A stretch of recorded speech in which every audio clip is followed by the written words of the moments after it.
Welcome back to Gift From Heaven Food Tube. இன்றைக்கி sweet corn வச்சு poha recipe செய்ய போகிறோம். இது எங்கள் வீட்டில் ஒன் ஆஃப் த ரொம்ப ஃபேவரட்டான ரெசிபி. நீங்கள் பிரேக்ஃபாஸ்ட், டின்னர், லஞ்ச், ஸ்நாக்ஸ் எதுக்கு வேணாலும் சாப்பிட்லாம். எப்படி செய்கிறதுன்னு பார்க்கலாம் வாங்க. ஒரு ஸ்வீட் கார்ன் வேக வச்சு அதோட கார்ன்ஸ் மட்டும் நல்லா உதுத்து எடுத்துக்கோங்க. நான் இன்றைக்கி செய்ய போகிற அளவுக்கு 2 கப் அவல் எடுத்திருக்கேன்.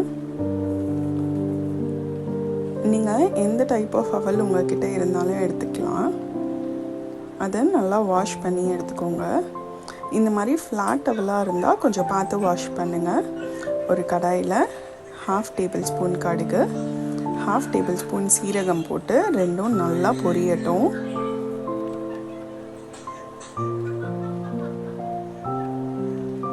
நல்லா ஒரு பெரிய வெங்காயம் குட்டி குட்டியாக சாப் பண்ணி வச்சுருக்கோம், அதுவும் சேர்த்து நல்லா கண்ணாடி பதம் வர வரைக்கும் வதக்கிக்கோங்க.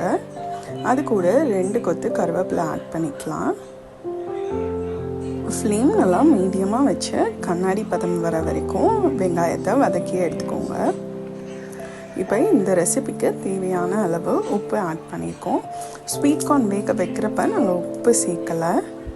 ஒரு பச்சை மிளகாய் குட்டி குட்டியாக சாப் பண்ணிக்கிறோம். இந்த ரெசிபிக்கு இதுதான் காரம். நம்ம நெக்ஸ்ட்டு கரம் மசாலாவும் கொஞ்சம் சேர்ப்போம். இது மட்டும்தான் இந்த ரெசிபிக்கு காரம் கொடுக்கும். ஒரு 1/4 டீஸ்பூன் மஞ்சள் தூள், 3/4 டீஸ்பூன் கரம் மசாலா. நல்லா லோ ஃப்ளேமில் வச்சு வதக்கிக்கோங்க, மசாலா கரிஞ்சிடக்கூடாது.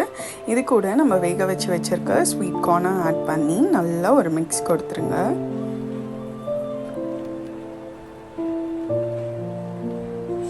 வாஷ் பண்ணி வச்சுருக்க 2 கப் அவலும் அது கூட ஆட் பண்ணிக்கலாம். நம்ம போட்டிருக்க மசாலா நல்லா ஈவனாக ஸ்ப்ரெட் ஆகிற மாதிரி அவல் கூட மிக்ஸ் பண்ணி எடுத்துக்கோங்க.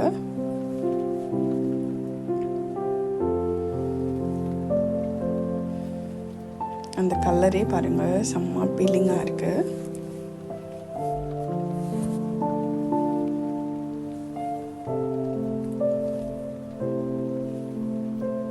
இது கூட ஒரு 1/2 லெமன் ஜூஸ் ஸ்குவீஸ் பண்ணிக்கிறோம்.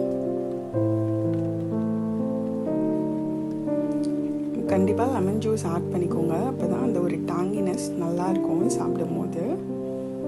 ஃபைனலாக புதினா, கொத்தமல்லி இருந்ததுன்னா கொத்தமல்லியும் சேர்த்து ஆட் பண்ணி சர்வ் பண்ணிங்கன்னா நம்மளோட ஸ்வீட் கார்ன் போஹா ரெடி ஆயிடுச்சு. சர்வ் பண்ணுற டைமில் உங்கள்கிட்ட போமோகிரானட் இருந்ததுன்னா இந்த மாதிரி கொஞ்சமாக தூவி சர்வ் பண்ணுங்கள். இது ஆப்ஷனல் தான். பார்க்கவே ரொம்ப கலர்ஃபுல்லாக அப்படியே டெம்ப்டிங்காக இருக்க பாருங்கள். ஸோ கண்டிப்பாக ட்ரை பண்ணி பாருங்கள். உங்கள் வீட்டில் எல்லோரும் விரும்பி சாப்பிடுவாங்க. நம்ம சேனலும் மறக்காமல் சப்ஸ்கிரைப் பண்ணிக்கோங்க. உங்களை நெக்ஸ்ட் வீடியோவில் பார்க்குறேன். பாய்.